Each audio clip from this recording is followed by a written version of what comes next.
मानसरोवर खंड 6 में संकलित प्रेमचंद जी द्वारा लिखित पूस की रात नाम की कहानी। पूस की रात।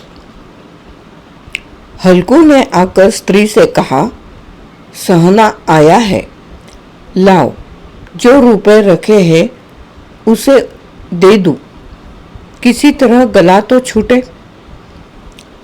मुन्नी झाड़ू लगा रही थी, पीछे फिरकर बोली, 3 ही तो रुपए है, दे दोगे तो कंबल कहाँ से आएगा। माघ पूस की रात हार खेतों से तात्पर्य है।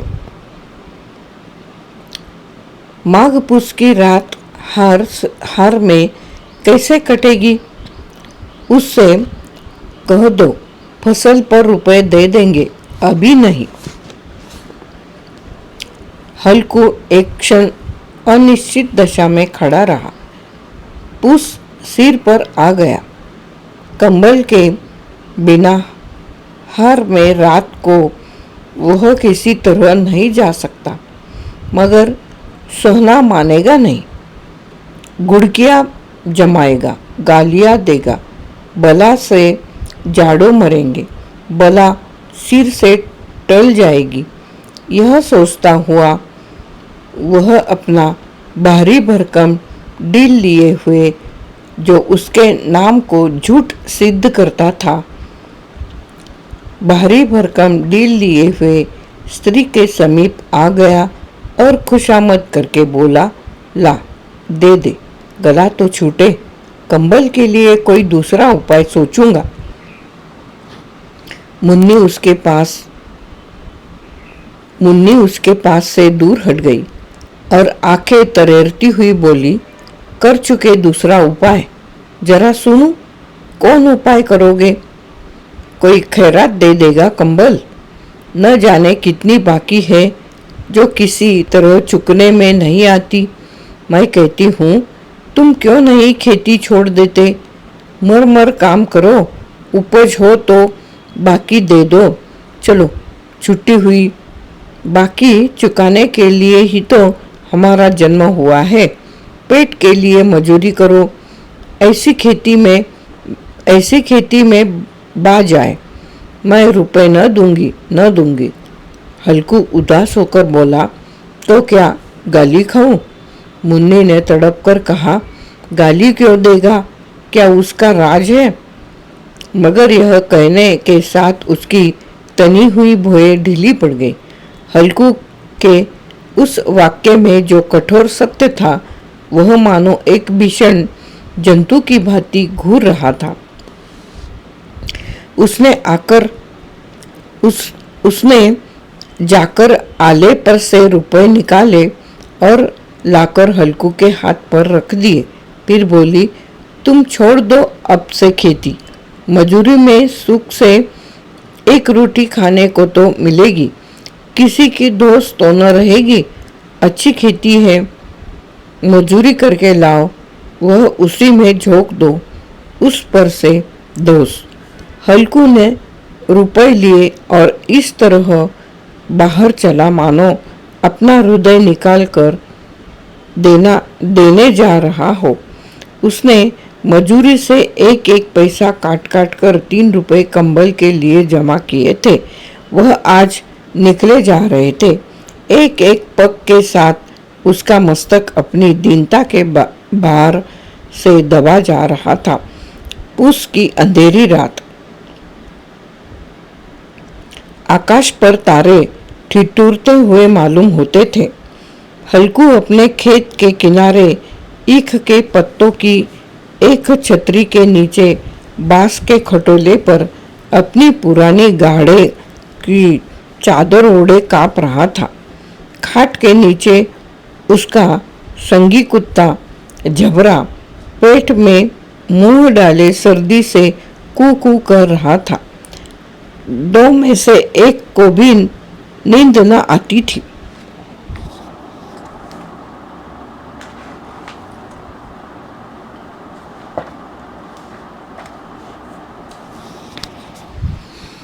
हल्कू ने घुटनियों को गर्दन में चिपकाते हुए कहा, क्यों जबरा, जाड़ा लगता है?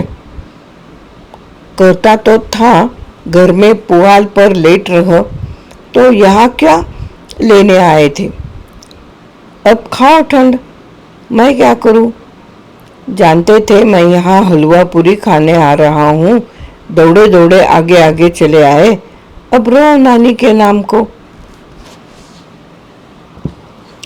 जबरा ने पड़े पड़े दुम हिलाई और अपनी कू को दीर्घ बनाता हुआ एक बार जमाई लेकर चुप हो गया। उसकी श्वान बुद्धि ने शायद ताड़ लिया, स्वामी को मेरी कू से नींद नहीं आ रही है। हल्कू ने हाथ निकालकर जबरा की ठंडी पीठ सहलाते हुए कहा, कल से मत आना मेरे साथ, नहीं तो ठंडे हो जाओगे। यह रांड पछुआ न जाने कहाँ से बर्फ लिए आ रही है। उठूं फिर एक चिलम भरूं, किसी तरह रात तो कटे। 8 चिलम तो पी चुका। यह खेती का मजा है, और एक एक भाग्यवान ऐसे पड़े हैं जिनके पास जाड़ा जाए तो गर्मी से घबराकर भागे। मोटे मोटे गद्दे, लिहाफ, कंबल, मजाल है कि जाड़े का गुजारा हो जाए। तकदीर की खूबी है, मजूरी हम करें, मजा दूसरे लूटे। हल्कू उठा और गड्ढे में से जरा सी आग निकालकर चिलम भरी। जबरा भी उठ बैठा। हल्कू ने चिलम पीते हुए कहा, पिएगा चिलम? जाड़ा तो क्या जाता है, जरा मन बदल जाता है। जबरा ने उसके मुंह की ओर प्रेम से छलकती हुई आंखों से देखा। हल्कू, आज और जाड़ा खा ले, कल से मैं यहाँ पुआल बिछा दूंगा, उसी में घुसकर बैठना, तब जाड़ा न लगेगा। जबरा ने अगले पंजे उसकी घुटनियों पर रख दिए और उसके मुंह के पास अपना मुंह ले गया। हल्कू को उसकी गर्म सांस लगी। चीलम पीकर हल्कू फिर लेटा और निश्चय करके लेटा कि चाहे कुछ हो, अब की सो जाऊंगा। पर एक ही क्षण में उसके हृदय में कंपन होने लगा। इसी करवट लेटता, कभी उस करवट लेटता, पर जाड़ा किसी पिशाच की भांति उसकी छाती को दबाए हुए था। जब किसी तरह न रहा गया तो उसने जबरा को धीरे से उठाया और उसके सिर को थपथपाकर उसे अपनी गोद में सुला लिया।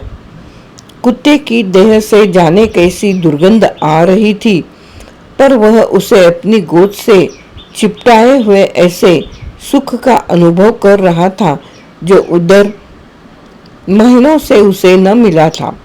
जबरा शायद समझ रहा था कि स्वर्ग यही है, और हल्कू की पवित्र आत्मा में तो उस कुत्ते के प्रति घृणा की गंध तक न थी।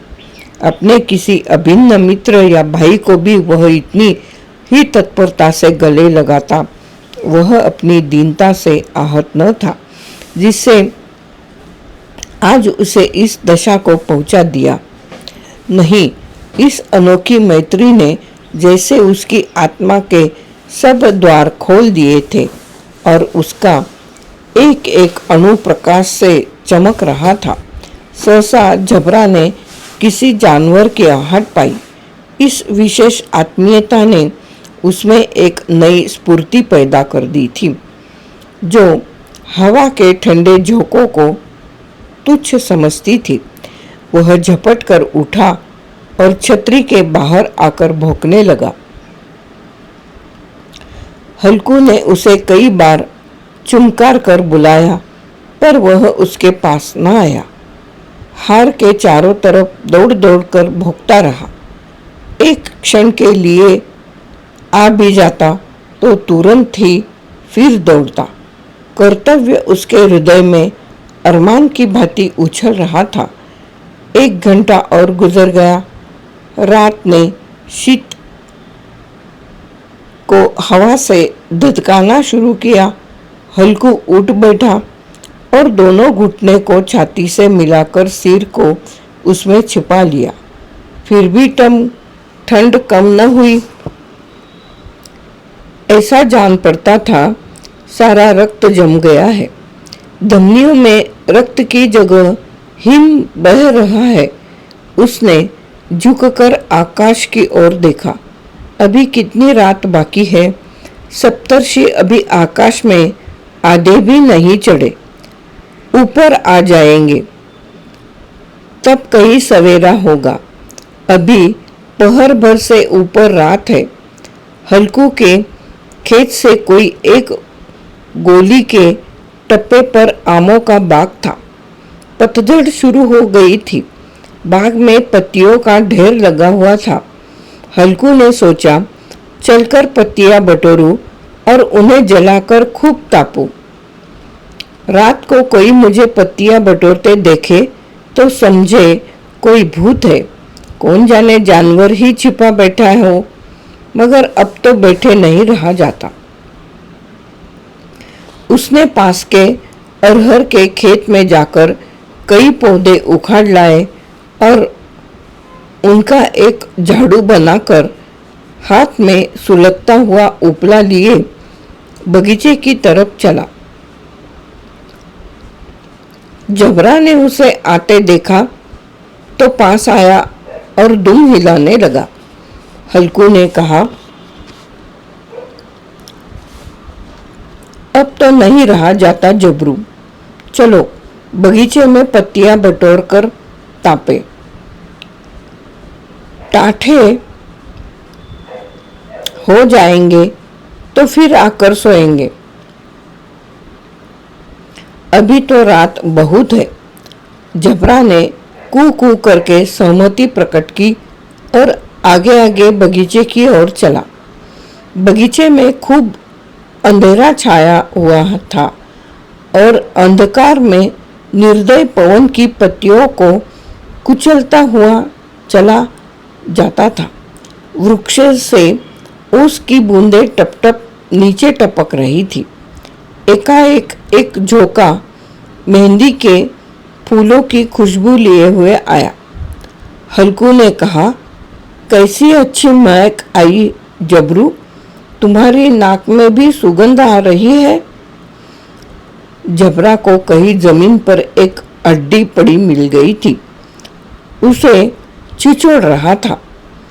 हल्कू ने आग जमीन पर रख दी और पत्तियां बटोरने लगा। जरा देर में पत्तियों का एक ढेर लग गया। हाथ ठिठुरे जाते थे, नंगे पांव गले जाते थे और वह पत्तियों का पहाड़ खड़ा कर रहा था। इसी अलाव में वह ठंड को जलाकर भस्म कर देगा। थोड़ी देर में अलाव जल उठा। उसकी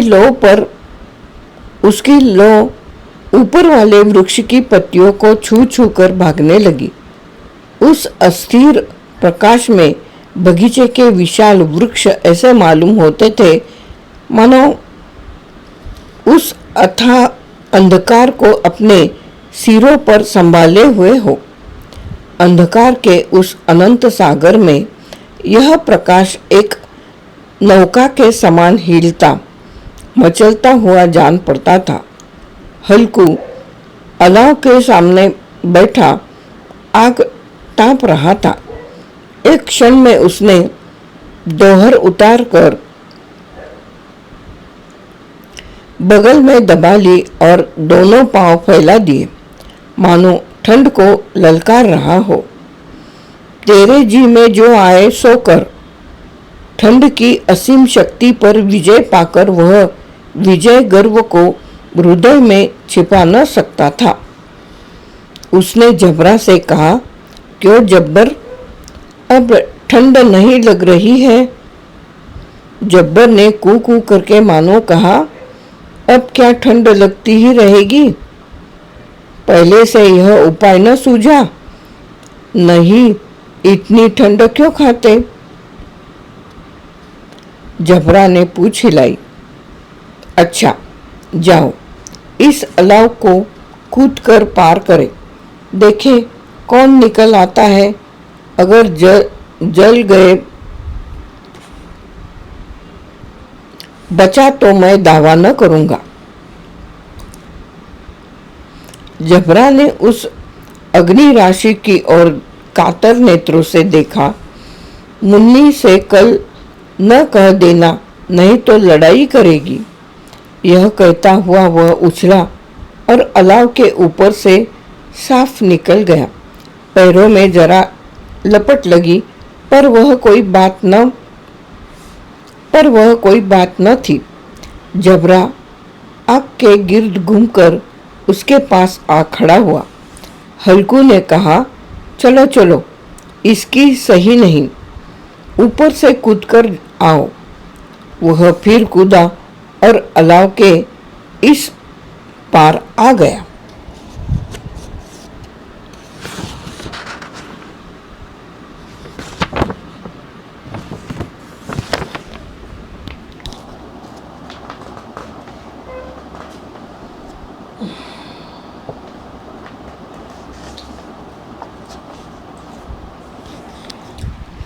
पत्तियां जल चुकी थी। बगीचे में फिर अंधेरा छाया था। राख के नीचे कुछ कुछ आग बाकी थी, जो हवा का झोंका आ जाने पर जरा जाग उठती थी, पर एक क्षण में फिर आंखें बंद कर लेती थी। हल्कू ने फिर चादर ओढ़ ली और गर्म राख के पास बैठा हुआ एक गीत गुनगुनाने लगा। उसके बदन में गर्मी आ गई थी, पर जो जो शीत बढ़ती जाती थी उसे आलस्य दबाए लेता था। जबरा जोर से भौंककर खेत की ओर भागा। हल्कू को ऐसा मालूम हुआ कि जानवरों का एक झुंड उसके खेत में आया है। शायद नील गायों का झुंड था। उसके कूदने दौड़ने की आवाजें साफ कान में आ रही थी। फिर ऐसा मालूम हुआ कि वह खेत में चर रही है। उनके चबाने की आवाज चर चर सुनाई देने लगी। उसने दिल में कहा, नहीं, जबरा के होते कोई जानवर खेत में नहीं आ सकता। नोच ही डाले, मुझे भ्रम हो रहा है। कहा, अब तो कुछ नहीं सुनाई देता। मुझे भी कैसा धोखा हुआ। उसने जोर से आवाज लगाई, जबरा जबरा। जबरा भौंकता रहा, उसके पास न आया। फिर खेत के चरे जाने की आहट मिली। अब वह अपने को धोखा न दे सका। उसे अपनी जगह से हिलना जहर लग रहा था। कैसा दंदाया हुआ था। इस जाड़े पाले में खेत में जाना, जानवरों के पीछे दौड़ना, असुझ जान बैठ पड़ा। वह अपनी जगह से न हिला। उसने जोर से आवाज लगाई, लिहो लिहो लिहो। जबरा भौंक उठा। जानवर खेत चर रहे थे। फसल तैयार है। कैसी अच्छी खेती थी, पर ये दुष्ट जानवर उसका सर्वनाश किए डालते हैं। हल्कू पक्का इरादा करके उठा और 2-3 कदम चला, पर एकाएक हवा का ऐसा ठंडा चुभने वाला बिच्छू के डंक का सा झोंका लगा कि वह फिर बुझते हुए अलाव के पास आ बैठा और राख को कुरेद कर अपनी ठंडी देह को गरमाने लगा। जबरा अपना गला फाड़े डालता था। नील गाय खेत का सफाया किए डालती थी और हल्कू गर्म राख के पास शांत बैठा हुआ था। अकर्मण्यता ने रस्सियों की भांति उसे चारों तरफ से जकड़ रखा था। उसी राख के पास गर्म जमीन पर वह चादर ओढ़कर सो गया। सवेरे जब उसकी नींद खुली तब चारों तरफ धूप फैल गई थी और मुन्नी कह रही थी, क्या आज सोते ही रहोगे? तुम यहाँ आकर रम गए। और उधर सारा खेत चौपट हो गया। हल्कू ने उठकर कहा, क्या तू खेत से होकर आ रही है? मुन्नी बोली, हाँ, सारे खेत का सत्यानाश हो गया। भला ऐसे भी कोई सोता है? तुम्हारे मड़ैया डालने से क्या हुआ? हल्कू ने बहाना किया, मैं मरते मरते बचा, मुझे अपने खेत की पड़ी है। मैं मरते मरते बचा, तुझे अपने खेत की पड़ी है। पेट में ऐसा दर्द हुआ कि मैं ही जानता हूँ। दोनों फिर खेत की डाढ़ पर आए। देखा, सारा खेत रौंदा पड़ा हुआ है और जबरा मड़ैया के नीचे चित लेटा है, मानो प्राण ही न हो। दोनों खेत की दशा देख रहे थे। मुन्नी के मुख पर उदासी छाई थी, पर हल्कू प्रसन्न था। मुन्नी ने चिंतित होकर कहा, अब मजूरी करके माल गुजारी भरनी पड़ेगी।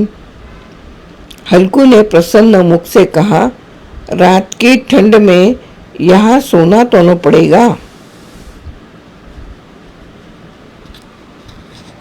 पूस की रात नाम की प्रेमचंद जी द्वारा लिखित कहानी यहाँ पर खत्म होती है।